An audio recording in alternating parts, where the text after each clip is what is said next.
right, good morning, Little Warrior Church. It is time for another Bible reading. If you're over here on podcast, this is a Facebook group. Go over on Facebook, search for Little Warrior Church. There we are. You can watch this in video format and read along with us. If not, welcome to Little Warrior Church Daily Bible Reading. We're going through the book 1 Year Bible, and that's the program that we're going through. So if you'd like to get a copy yourself, that would be great. So let's go to some Bible reading. Today we're going to be in Joshua, almost finishing up the book of Joshua. We're going to be in Joshua 19.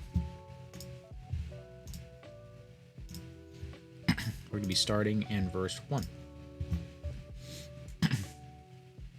The second lot came up for Simeon, even for the tribe of the children of Simeon according to their families. Their inheritance was in the middle of the inheritance of the children of Judah. They had for the inheritance of Beersheba, for Sheba, Molada, Hazar, Shul, Bahalal, Isma, okay, a whole bunch of names. 13 cities with their villages, Anan, Rimmon, Ether, and Ashan. 4 cities with their villages, and all of the villages that were around the cities of Baalan, of Ramah, and the south. This is the inheritance of the tribe of the children of Simeon according to their families. Out of the part of the children of Judah was their inheritance of the children of Simeon, for the portion of the children of Judah was too much for them. Therefore the children of Simeon had an inheritance in the middle of their inheritance. The third lot came for the children of Zebulun according to their families.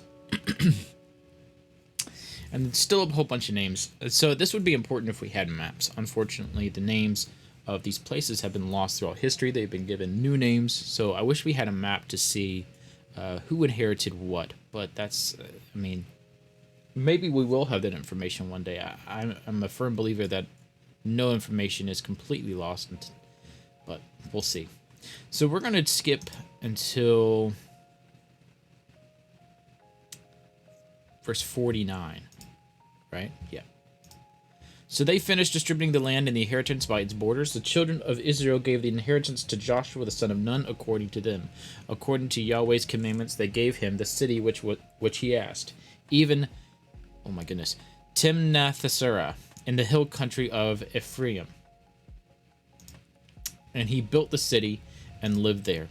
These are the inheritance which Eleazar the priest, Joshua the son of Nun, and the heads of the fathers' houses of the tribes of the children of Israel distributed for the inheritance by lot in Shiloh before Yahweh, at the door of the tent of meeting. So they finished dividing the land. Chapter 20. And in chapter 20, we're going to go to verse 9. Yahweh spoke to Joshua, saying, Speak to the children of Israel, saying, Assign the cities of refuge which I spoke to you by Moses, that the manslayer who kills any person accidentally or unintentionally may flee there. They shall be for you for a refuge from the avenger of blood. He shall flee to one of those cities, and shall stand at the entrance of the gate of the city, and declare his case in the ears of the elders of that city. They shall take him into the city with them, and give him a place, that he may live among them. If the avenger of blood pursues him, then they shall not deliver up the manslayer to his hand, because he struck his neighbor unintentionally, and didn't hate him before. He shall dwell in that city until he stands before the congregation for judgment, until the death of the high priest that shall be in those days. Then the manslayer shall return and come to his own city, and in the own house to the city he fled from.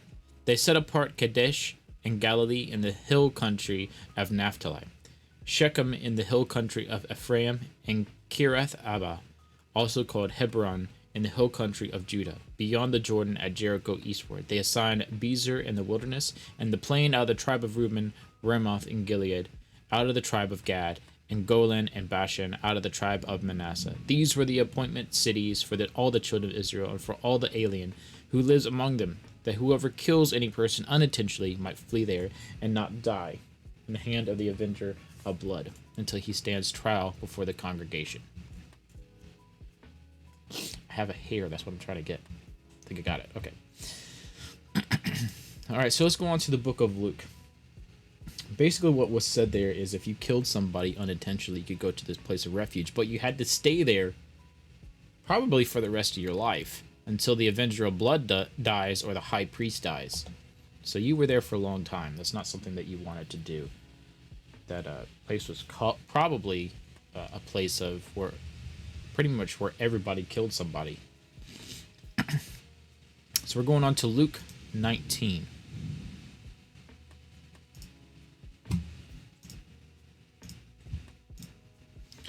Uh, 28.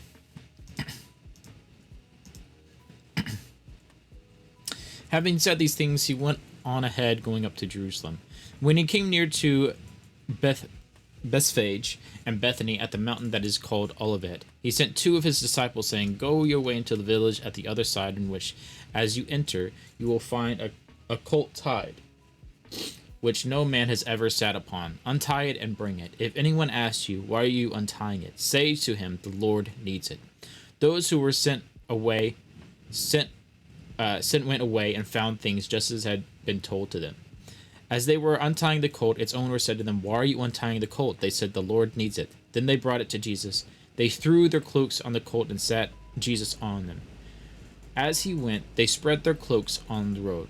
As he was now getting near, at the descent of the Mount of Olives, the whole multitude of the disciples began to rejoice and praise God with a loud voice for all the mighty works which had been seen, saying, "Blessed is the King who comes in the name of the Lord, peace in heaven and glory in the highest." This is an important time in Israel's history at this very moment. We haven't gotten to the book of Daniel, but the book of Daniel, an angel, a warrior angel from what is described, visits Daniel when he is fasting. He wasn't completely fasting, he was just fasting pleasurable food. This angel comes and gives him a prophecy of what's going to happen, but it's a riddle prophecy. It's like a math problem. Well, when you do the math, it adds up to this day right here. When Jesus walks into, or not walks, when he rides on a donkey into Jerusalem. And everybody's proclaiming him to be the Messiah, to be, well, everything that they want. Except one thing, he's riding on a donkey. So military leaders would ride on horses. So why is he riding on a donkey? Well, it's to show that he is not a military leader, that he actually comes in peace, like one of these people that are living in the cities. He comes as one of us. He didn't come for a military leader. Now, will he do it when he comes back? Absolutely. But this is not why he was called the first time. Called the first time to be our sacrifice for our sin, because that was the bigger problem, but no one saw that.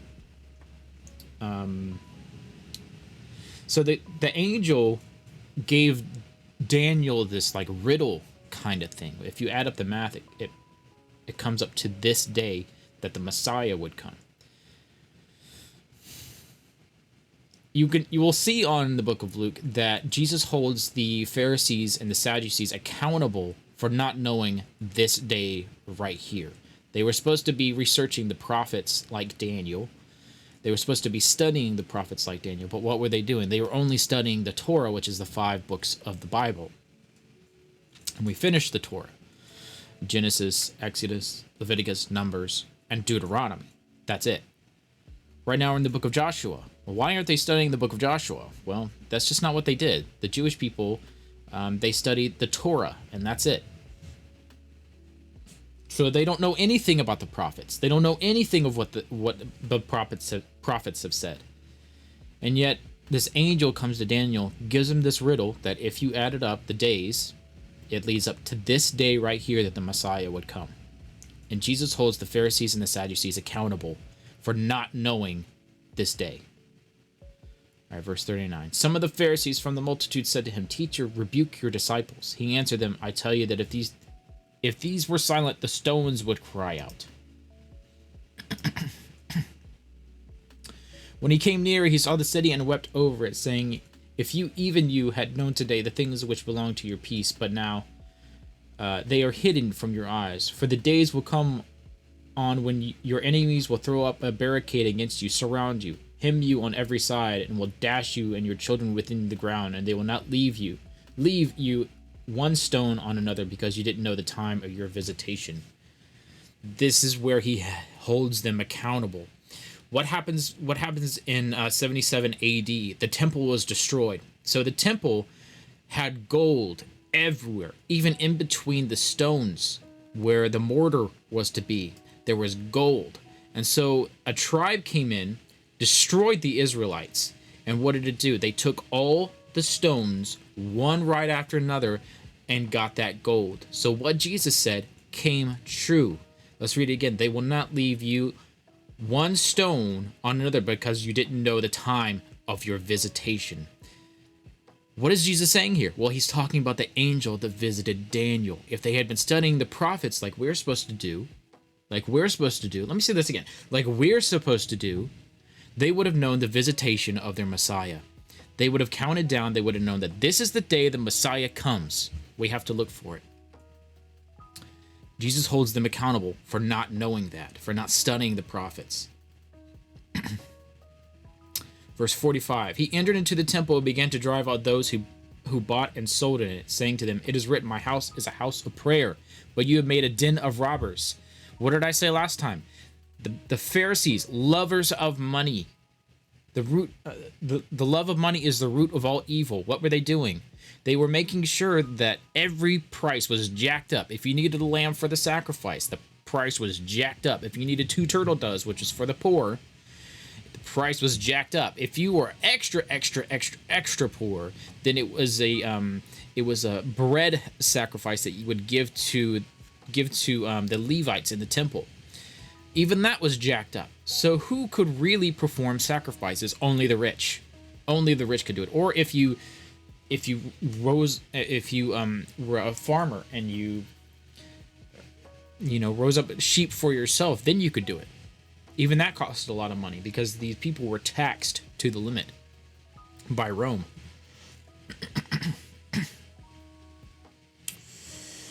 So this is why Jesus is upset.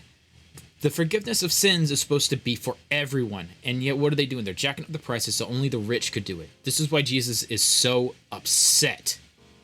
You've made it a den of robbers. This temple was supposed to be for everyone to come to God. Verse 40 said, he was teaching daily in the temple, but the chief priests and scribes and the leading men among the people sought to destroy him. Why did they seek to destroy him? They couldn't find what they might do, for all the people hung on every word that he said. So they wanted to kill him, but what's the problem? Then they would not be, liked among the people. God forbid, they wouldn't be liked among the people.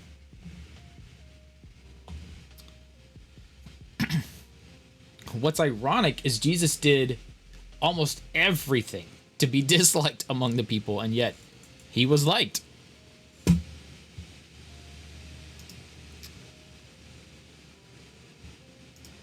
All right, we're going to Psalms 88.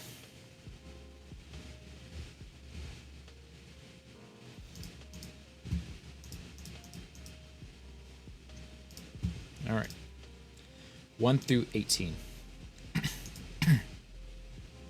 A song by the sons of Korah for the chief musicians to the tune of the suffering of affliction. A contemplation by Heman the Ezrahite. Yahweh, the God of my salvation, I have cried day and night before you. Let my prayer into your presence. Turn your ear to my cry, for my soul is full of troubles. My life draws near to Sheol. I am counted among those who go down into the pit. I am like a man who has no help, set apart among the dead, like the slain who lie in the grave, whom you remember no more. They are cut off from your hand. You have laid me in the lowest pit, in the darkest depths. Your wrath lies heavily on me. You have afflicted me with all your waves. Selah.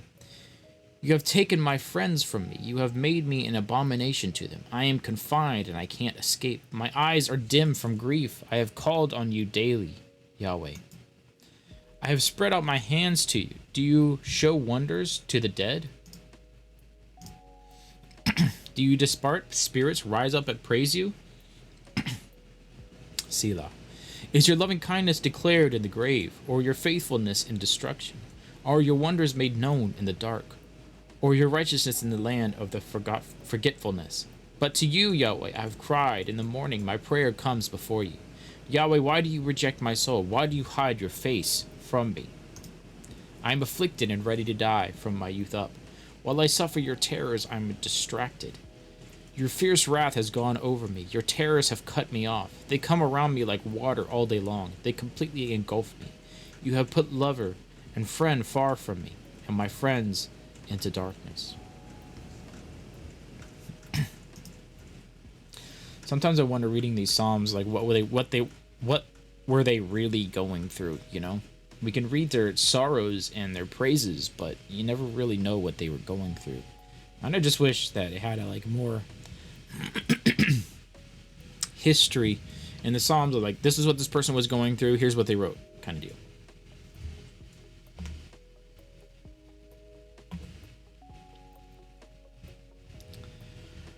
Proverbs 13,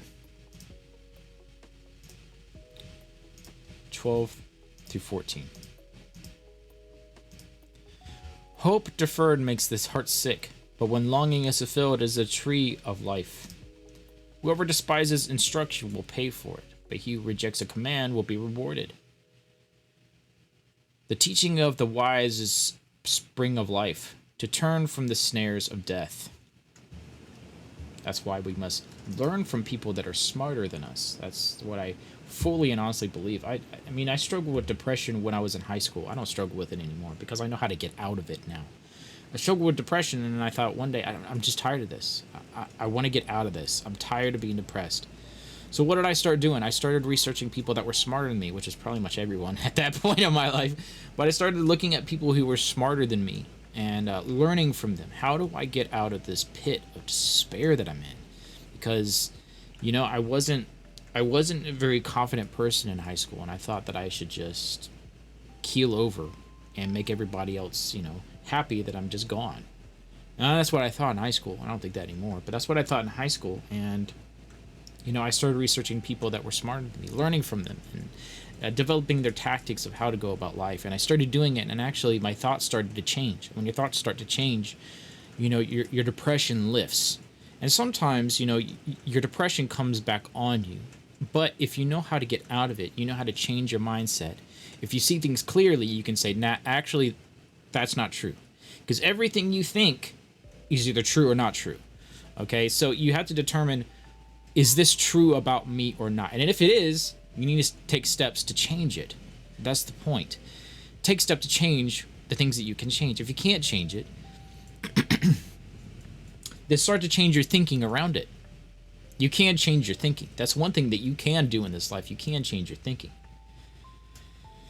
So let's go to the Lord in prayer. Dear Jesus, thank you for this day. Thank you for everything that you've given us. Help us understand your word and show what these people are really going through. Help us understand their pain and their struggles so that we might relate to it and learn from them about how they went about life, either good or bad. We must learn from their mistakes as well.